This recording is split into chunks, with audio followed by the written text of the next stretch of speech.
Surveillance camera video released at the hearing shows how violent the accident was.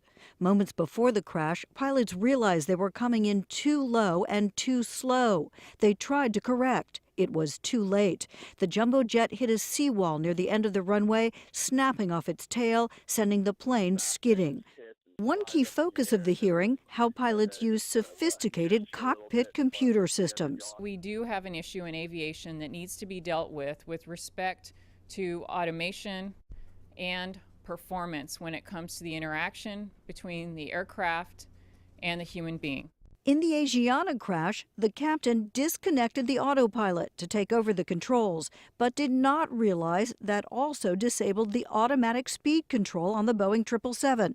The crew then failed to notice the speed was dropping. The planes are becoming so automated, and they're removing, human judgment from so many aspects of flight that pilots really are becoming somewhat complacent. It has been a challenge for other airlines, too. In 2009, an Air France jet plunged into the Atlantic, and a Colgan Air flight crashed in Buffalo. Investigators blamed both accidents partly on confusion about cockpit automation and the pilot's failure to handle the controls correctly when the autopilot kicked off.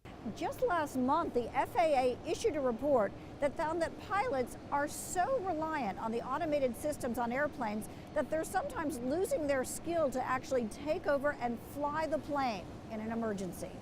The report said pilots should be given the chance to practice their basic flying skills, both in the plane and during training. Working on manual flying skills is always a good thing, and we should continue to make sure that we create opportunities for us to kind of refresh that muscle memory, if you will.